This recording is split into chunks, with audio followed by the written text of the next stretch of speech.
दर्शकवृन्द नमस्कार। कार्यक्रम सुरक्षित नेपालको यो नयाँ श्रृङ्खलामा यहाँहरूलाई हार्दिक स्वागत छ। म किशोर निरोला। दर्शकवृन्द, हामी यस कार्यक्रममा नेपालमा जान सक्ने प्राकृतिक र गैर प्राकृतिक विपदबारे यहाँहरूलाई जानकारी दिँदै क्षति न्यूनीकरणको लागि प्रयास स्वरूप हामीले यो कार्यक्रम निर्माण गर्ने गर्छौँ। आजको अङ्कमा हामीले चट्याङको विषयलाई समावेश गर्दैछौँ।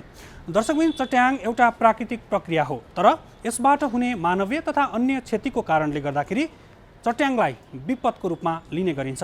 हरेक वर्ष नेपालमा 100 जनाभन्दा बढी व्यक्तिको मृत्यु चट्याङको कारणले हुने गरेको छ भने अन्य करोडौँ रकम र भौतिक संरचनाको क्षति पनि यसैको कारण हुँदै आएको छ। चट्याङको पूर्वानुमान गर्न सकिँदैन, तर पूर्व तयारी र सामान्य सावधानीले यसबाट पक्कै बच्न सकिन्छ।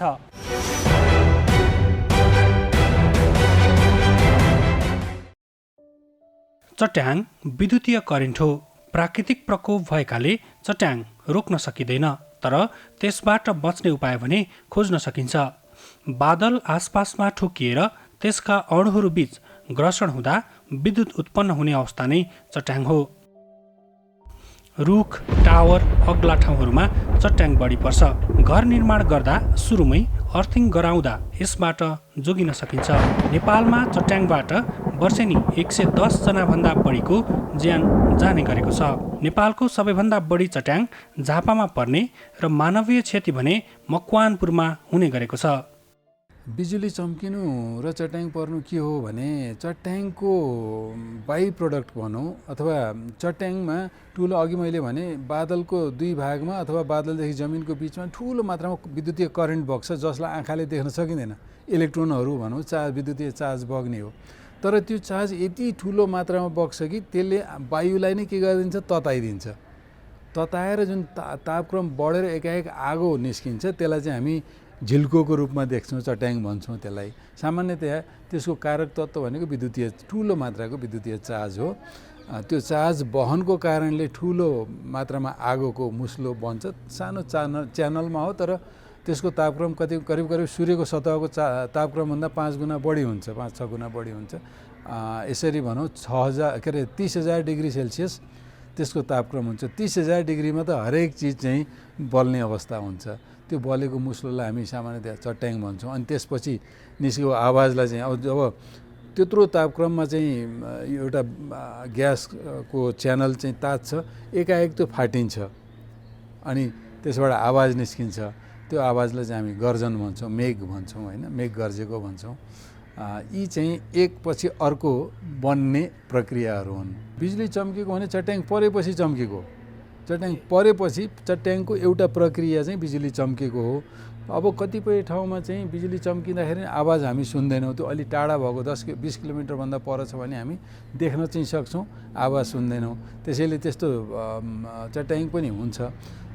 तर नजिक भयो भने पहिला झिल्को पहिला करेन्ट बग्छ, त्यसले झिल्को निकाल्छ, अनि त्यसपछि चाहिँ तपाईँको चाहिँ गर्जन आउँछ।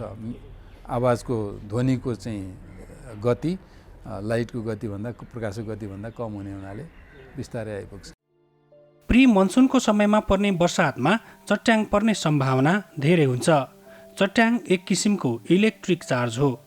बादलका विपरीत ध्रुव एक आपसमा घर्षण हुँदा करेन्ट उत्पन्न हुन्छ। सोही घर्षणबाट ठुलो आगोको मुस्लो निस्कन्छ, जुन आगोलाई सामान्य भाषामा बिजुली चम्केको भनिन्छ। वर्षातको समयमा आकाशबाट खस्ने विद्युतीय करेन्ट चट्याङ हो, तर चैतदेखि नै नेपालमा चट्याङको प्रकोप सुरु हुन्छ। चट्याङ सामान्य भाषामा विद्युतीय करेन्ट हो, ठुलो मात्राको विद्युतीय करेन्ट हो, जुन चाहिँ बादलदेखि जमिनमा अथवा बादलदेखि बादलभित्रै चाहिँ बग्ने गर्दछ। यो विद्युतीय करेन्टको कारणले विभिन्न समस्याहरू, आगलागी हुनेदेखि लिएर मान्छेको मृत्यु हुने, गेजेटहरू जाने, यी प्रक्रियाहरू हुने गर्छन्। यो चाहिँ चट्याङको भनौँ सामान्य भाषामा बुझिने कुरा हो। त्यसबाहेक अब यो सिजन भन्दाखेरि नेपालमा चाहिँ सामान्यतया चैत महिनादेखि सुरु भएर जेठ महिनासम्म चाहिँ चट्याङ असाध्यै बढी पर्ने गर्छ। र त्यसको पनि पिक सिजन भनेको वैशाख र जेठ हो। चैतमा सुरु हुन्छ अनि असाढतिर गइसक्यो जब मनसुन सुरु हुन्छ, चट्याङको मात्रा अलिकति घट्छ, नपर्ने चाहिँ होइन, तर अलिकति घट्छ। फेरि मनसुन सिद्धिएपछि पोस्ट मनसुन सिजनमा फेरि चट्याङ पर्छ र कार्तिक मङ्सिरमा पुसमा चाहिँ चट्याङ सामान्यतया पर्दैन। बाँकी महिनामा चाहिँ चट्याङ पर्ने गर्छ, तर पिक सिजन भनेको वैशाख जेठ। हुरी बतासको मौसम र बर्सातको समयमा वायुमण्डलमा विपरीत दिशाबाट आएको वायु एक आपसमा ठोकिँदा चर्को आवाजसहितको विद्युत उत्पन्न भई जमिनमा खस्छ। त्यो नै सामान्य भाषामा चट्याङ हो। नेपालमा हरेक वर्ष 500 भन्दा बढी प्राकृतिक तथा गैर प्राकृतिक विपदका घटनाहरू हुने गर्दछन्, जसमध्ये 15% को मानवीय तथा अन्य क्षतिको अवस्था चट्याङले ओगटेको छ। यसबाट हुने मानवीय, आर्थिक तथा भौतिक क्षतिको दर पनि निकै डरलाग्दो छ। यो आज मात्रै भएको होइन।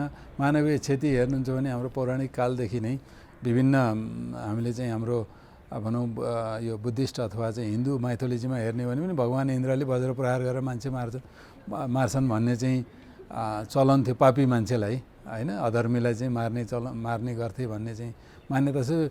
वैदिक परम्परा भनौँ जतिखेर मान्छेको चाहिँ अस्तित्व यो धरतीमा आयो त्यतिखेरदेखि चट्याङ पर्ने गर्थ्यो र मान्छे मार्ने गर्थ्यो।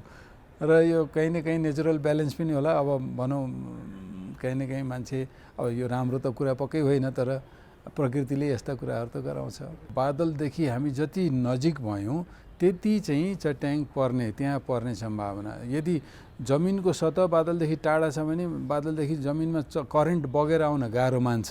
नजिक भयो भने करेन्ट बगेर आउन सजिलो मान्छ। त्यसले गर्दा जति नजिक संरचना हो, अग्लो संरचना हो, त्यहाँ चाहिँ चट्याङ पर्ने सम्भावना बढी हुन्छ। चट्याङले गएको एक दशकमा 1000 भन्दा धेरैको ज्यान लिइसकेको छ। 3000 भन्दा धेरै मानिसहरू गम्भीर घाइते भएका छन्। विक्रमसम्म 2077 सालको तथ्याङ्कलाई हेर्ने हो भने 248 वटा चट्याङका घटनाहरू भएका छन्, जसमा परि 70 जनाको मृत्यु भएको छ भने 248 जना नै घाइते भएका छन्। चट्याङका कारण 7 करोड भन्दा बढी आर्थिक क्षति भएको छ। सामान्यतया के हुन्छ भने अस्ति सही कुरा उठाउनु हो, भदौ महिना, भदौको 8 गते जस्तो लाग्छ अथवा 11 गते, पोहोर साल 8 गते, यसचोटि 11 गते पनि हुनसक्छ।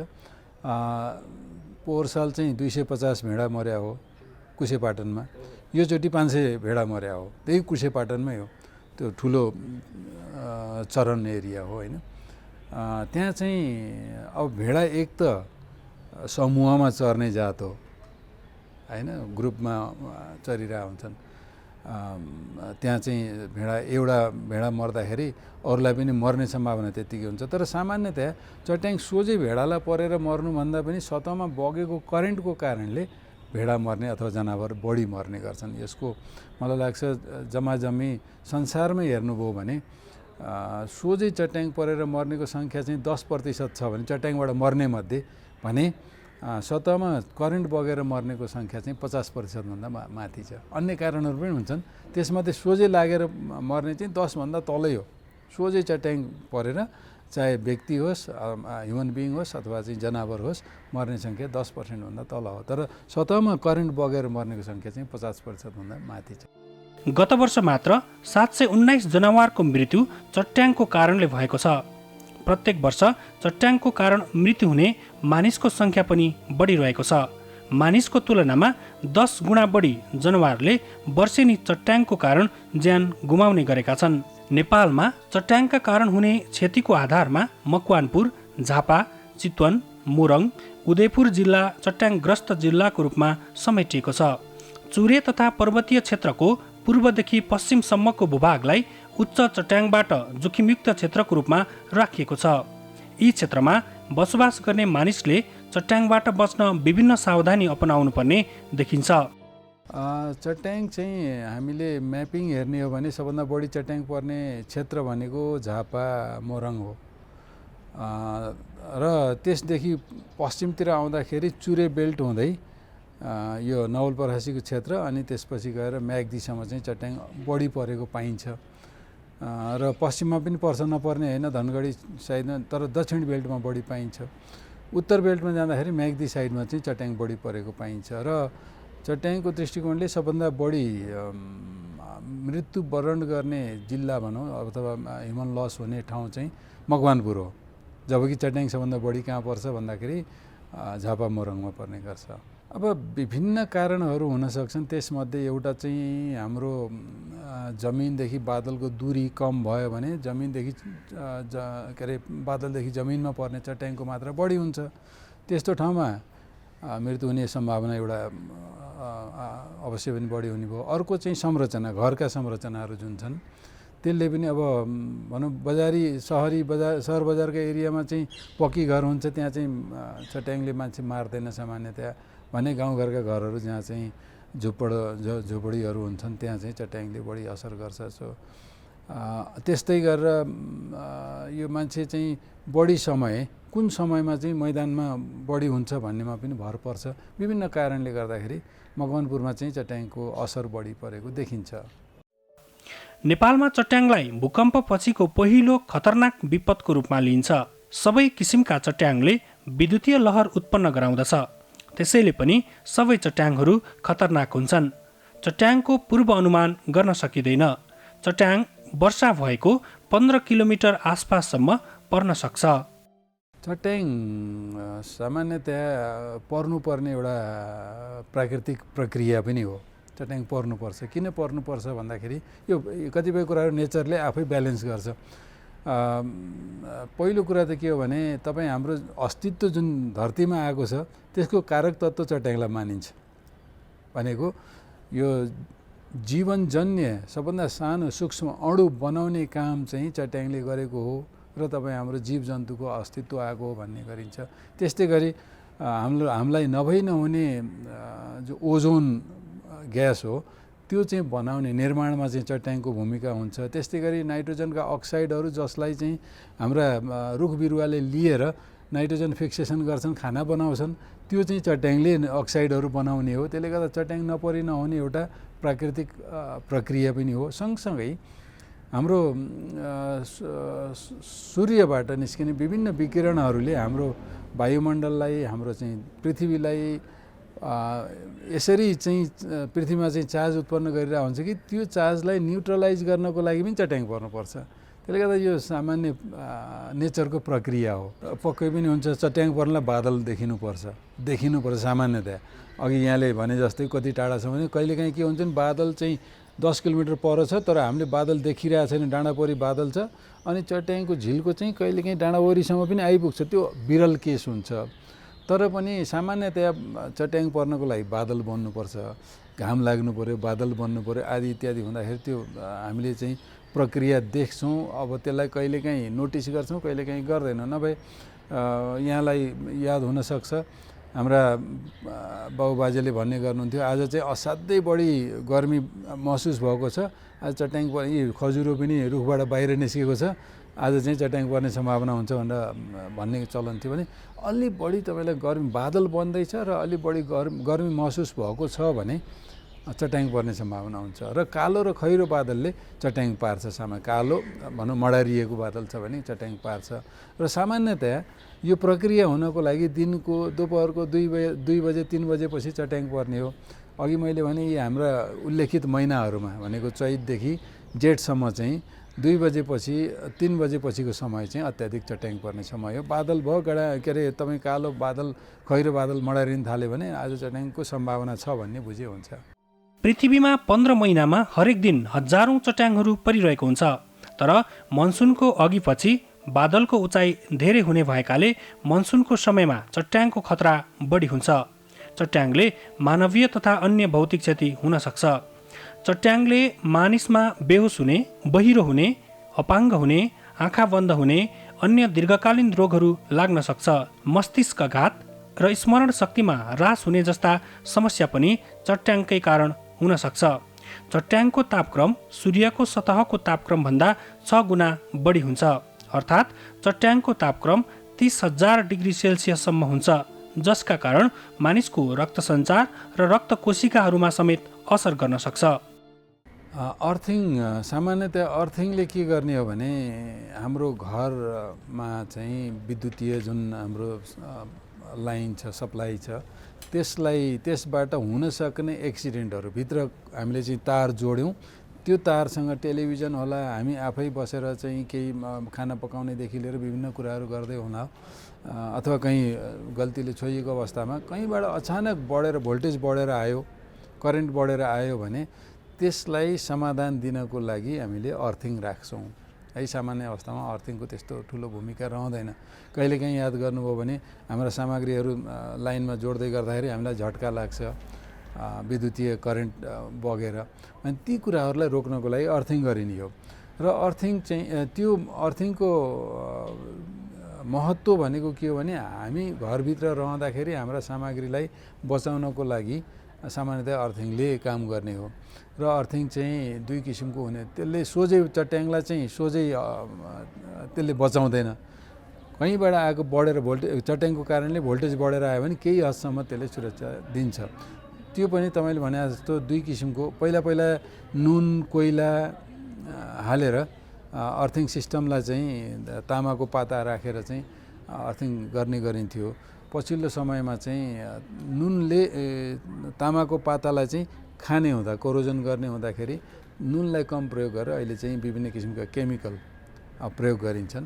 त्यो चाहिँ आधुनिक भनौँ तरिका भने पनि फन्डामेन्टली भनौँ सबभन्दा बेसिक सिद्धान्त एउटै हो, मात्रै पदार्थ हामीले फरक राख्यौँ। तामा त तामै राख्छौँ, कोइलाको र नुनको सट्टा चाहिँ केमिकल राख्छौँ। त्यो केमिकल भनेको सामान्यतया तपाईँ हाम्रो यो लेख्ने पेन्सिलको लिडकै टाइपको हुन्छ, जसले चाहिँ जमिनमा चाहिँ कन्डक्टिभिटी बढाउने गर्छ। र चट्याङबाट बच्नको लागि त्यो अर्थिङलाई पनि हाम्रो घरमा सोझै चट्याङ पर्ने अवस्था रह्यो भने चट्याङको अर्थिङ र हाम्रो घरको इलेक्ट्रिकल वायरिङको अर्थिङलाई चाहिँ हामी सँगै समायोजन गर्नुपर्ने हुन्छ। चट्याङ चाहिँ अहिलेसम्म पनि राज्यले खासै ध्यान नदिएको अथवा विभिन्न पक्षले चाहिँ ध्यान नदिएको विषय हो। यसबाट प्रत्येक वर्ष बाढी पहिरोबाट भन्दा चट्याङबाट ज्यान बढी जाने अवस्था चाहिँ 107 जना 8 जना चाहिँ प्रत्येक वर्ष औसतमा चाहिँ चट्याङबाट ज्यान गुमायो। त्यो चाहिँ हाम्रो चाहिँ गृह मन्त्रालयमा रेकर्डेड हो। कति सङ्ख्या यस्ता छन् जो चाहिँ जङ्गलमा जाने मर्ने, तिनीहरू कुनै गणना चट्याङको कारणले हो भन्ने नभएको अवस्था पनि छ। सो अहिले हामीले जुन तथ्याङ्क पाउँछौँ त्यो चाहिँ अन्डर रेटेड तथ्याङ्क हो। र यो चट्याङलाई पनि एउटा चाहिँ प्राकृतिक प्रकोपको हिसाबले यसलाई चाहिँ ट्रिट गरियोस् र पूर्व सावधानी, त्यो भनेको संरचनालाई चाहिँ सुरक्षित बनाउने उपाय चाहिँ हामीले मलाई लाग्छ यो भवन विभाग मार्फत हुन्छ अथवा सङ्घीय संरचना मार्फत हुन्छ। प्रत्येक घरलाई चाहिँ चट्याङबाट जोगाउनको लागि प्रोटेक्सन सिस्टम चाहिँ सामान्य खर्चमा गर्नको लागि राज्यको तर्फबाट पहल भइदियो भने राम्रो हुन्थ्यो भन्ने चाहिँ मेरो मान्यता हो। चट्याङबाट आगलागीको खतरा पनि हुन्छ। यसबाट वन जङ्गलमा आगलागी हुने, रुख बिरुवा मर्ने लगायतका घटनाहरू घट्न सक्छन्। चट्याङ वास्तवमा भन्यो भने बादलदेखि जमिनमा चट्याङ बगेर करेन्ट बगेर आउने क्रममा उसले कतै देखेको हुँदैन। कहीँ के पनि भन्छन् भने तामा खाने रहेछ त्यो भएर त्यहाँ चट्याङ बढी पर्छ, त्यस्तो चाहिँ होइन। त्यस्तो होइन। केही चट्याङ पर्नको लागि केही न केही यो जलवायुका बेसिक कुराहरू हुन्, जस्तै जलवाष्प हुनु पर्यो, एरोसोल हुनु, यी आदि कम्पोनेन्ट हुनैपर्छ, जमिन तात्नुपर्छ, यी प्रक्रिया बन्नुपर्छ। तर चट्याङ पर्ने क्रममा बादलदेखि जब जमिनतिर करेन्ट बगेर आउँछ उसले माथिबाट यहाँ चाहिँ मान्छे छ, यहाँ चाहिँ रुख छ, यहाँ तामा खानी छ, यहाँ कोइला खानी छ भनेर हेर्दैन, थाहा पाउँदैन। आउँदै गर्दाखेरि उसले नजिकको वस्तु जे पाउँछ त्यसैसँग जोडिने हो, त्यति मात्रै हो। त्यसले गर्दा चट्याङ समुद्रमा, मरुभूमिमादेखि लिएर पहाडमा, डाँडामा अग्ला संरचनामा पर्ने गर्छ। जमिनसम्म त करेन्ट बगेर आउँछ अथवा पानीको सतहसम्म बगेर जान्छ। सामान्यतया चट्याङ परेर माछाहरू मरेर बग्रेलती सतहमा आएको देखिँदैन। त्यसको कारण के हो भने चट्याङबाट बगेर आएको करेन्ट पानीको सतहमै फैलिन्छ, तल जाँदैन। नगएको कारणले माछाहरू त्यसरी मरेको पाइँदैन है। तर चट्याङ चाहिँ जोडिनलाई सतहमा जोडिन्छ र यसको प्रकृति चाहिँ सतहबाटै बग्ने हुन्छ, चाहे त्यो जमिन होस् चाहे पानी होस्। घरमा भएका विद्युतीय सामानहरू धेरै करेन्ट बगेर बिग्रन सक्छ। चट्याङले धेरै ठुलो क्षति गराउने भएकाले मनसुनको अघिपछिको समयमा कालो बादल देख्ने बित्तिकै चट्याङको सम्भावनाबाट सचेत रहनुपर्छ। त्यो चाहिँ कुचालकबाट बग्छ, त्यति धेरै हुन्छ कि कुचालकलाई पनि त्यसले ब्रेक गरेर करेन्ट बग्छ र त्यसको मात्रा 3000 एम्पियरभन्दा माथि हुन्छ। घरमा बग्ने चाहिँ 16 एम्पियरको करेन्ट हुन्छ भने चट्याङको करेन्ट 3000 एम्पियरदेखि माथि 3 लाख एम्पियरसम्म हुने गर्छ। त्यसले गर्दा मात्राको ठुलो फरक भयो। घरमा बग्ने करेन्ट लामो समयसम्म बगिरहने भयो, चट्याङको करेन्ट छेडिक हुन्छ। यसको जोखिम घर बाहिर धेरै हुन्छ, तसर्थ आकाश गड्याङगुडुङ गरेको बेला घर बाहिर निस्कनु हुँदैन। त्यसैले चट्याङबाट बच्न पूर्व तयारी र आवश्यक सचेतना अपनाएर यसबाट बच्न सकिन्छ।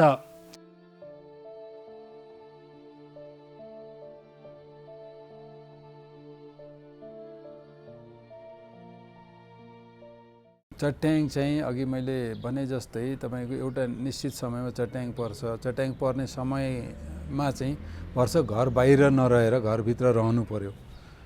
घर भन्नाले अब मैले चाहिँ घरै मात्रै भन्नुभन्दा पनि सुरक्षित स्थान भन्नुपर्छ।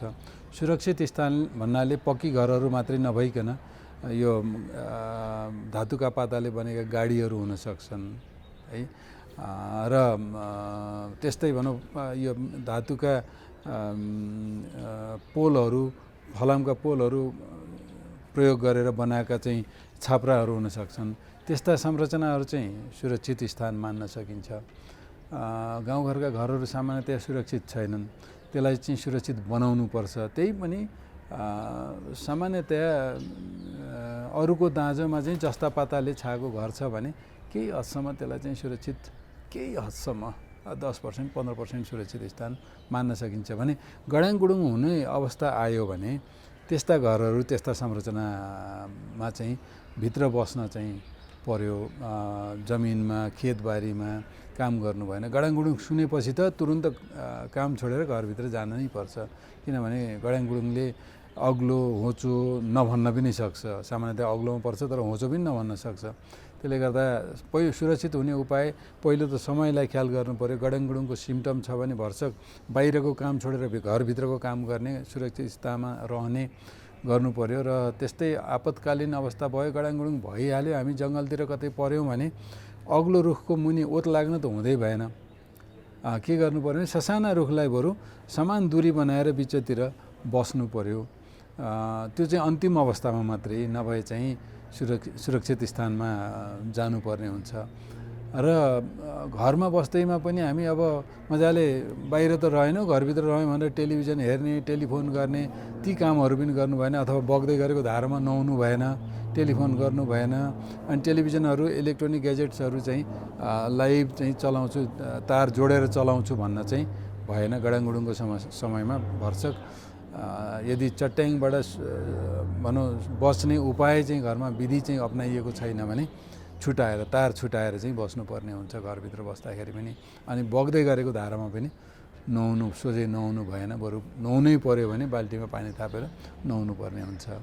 र जहाँसम्म चाहिँ फर्स्ट एडका कुरा अथवा चाहिँ मेडिकल एस्पेक्टको कुरा गर्नुभयो, चट्याङ लागिसकेपछि के गर्ने? मान्छेको मुटु चल्दैछ अथवा चाहिँ सास फेर्दैछ भने उसलाई चाहिँ पहिलो त प्राथमिक उपचार भनेको उसलाई पहिला सुरुमा चाहिँ के हुन्छ भने चट्याङले सबभन्दा बढी असर गर्ने भनेको हाम्रो रक्त सञ्चारलाई हो है। कहीँ ब्लड क्लटिङ भयो अथवा चाहिँ त्यसले चाहिँ करेन्ट चाहिँ हाम्रो रक्त सञ्चारसम्म चाहिँ मिसिएर बग्दाखेरि त्यसले असर गर्ने, कसै कसै मुटु जान सक्छ अथवा सामान्यतया ब्रेनमा हेमरेज गर्न सक्छ। त्यसलाई चाहिँ सामान्य जुन हाम्रो चाहिँ कार्डियोभास्कुलर एरेस्ट भन्छ, यो रक्त सञ्चार सम्बन्धी यो जलन बाहेक, जलन हुँदाखेरि पोल्यो, कोही डढ्यो भने जसरी चाहिँ आग लागिले मान्छे डढ्छ त्यही अनुसार ट्रिटमेन्ट गर्नु पर्यो। होइन भने भित्रको चाहिँ ब्लिडिङ हुनसक्छ कहिलेकाहीँ। त्यस्ता कुराको लागि रक्त सञ्चार सम्बन्धी जे ट्रिटमेन्ट हामीले गर्ने त्यो बाहेक अन्त केही गर्नु पर्यो। करेन्ट लाग्दाखेरि जस्तो किसिमको ट्रिटमेन्ट गर्छौँ त्यही ट्रिटमेन्ट गर्ने हो। र सास रोकिएको छ, अर्धचेत अवस्थामा छ भने उसलाई चाहिँ रेस्पिरेटरी सिस्टम आर्टिफिसियल तपाईँको सास दिएर हुन्छ, श्वास प्रश्वास गराएर हुन्छ कि उसलाई चाहिँ रिभाइभ गर्ने हो, त्यहाँभन्दा अर्को ट्रिटमेन्ट छैन। चट्याङ पर्ने कुरा हामीले रोक्न सक्दैनौँ किनकि यो प्राकृतिक प्रक्रिया हो, तर यसबाट हुन सक्ने क्षतिलाई पूर्व तयारी र सचेतनाबाट कम गर्न सकिन्छ। चट्याङबाट बच्नको लागि घर बाहिर भएमा होचो स्थानमा बस्ने, पानी, खोला, रुख, पोखरीमा नबस्ने, विद्युत लाइन, कम्प्युटर आदि बन्द गर्ने, चट्याङ पर्दा खुला ठाउँमा टाउको र खुट्टा जोडेर गुडुल्को परेर बस्ने आदि गर्नुपर्छ। पानीमा काम गर्ने र पौडी खेल्न पनि हुँदैन। सामान्य रूपमा कम्तीमा 8 mm रड छतको माथि ठड्याई त्यसलाई जमिनसम्म जोडेर राख्ने हो भने पनि घरलाई चट्याङबाट जोगाउन सकिन्छ।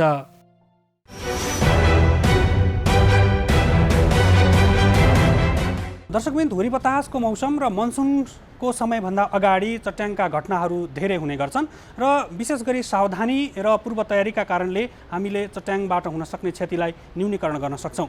नेपाल सरकारको तर्फबाट चट्याङबाट भएका क्षतिको लागि 2 लाखसम्मको क्षतिपूर्तिको व्यवस्था पनि गरिएको छ र सम्बन्धित व्यक्तिले जिल्ला प्रशासन कार्यालय मार्फत उक्त क्षतिपूर्ति पाउने व्यवस्था पनि गरिएको छ। सँगसँगै हामीले चट्याङबाट हुन सक्ने क्षति न्यूनीकरणको लागि व्यक्तिगत तवरबाट नै प्रयास गर्न जरुरी देखिन्छ। तब मात्र हामीले कल्पना गरेको सबैको सुरक्षित नेपाल निर्माण गर्न सकिन्छ। हस्त आजको कार्यक्रमबाट हामी सबैलाई बिदा दिनुहोस्। तपाईँ भने नेपाल टेलिभिजन हेर्दै गर्नुहोला। नमस्कार।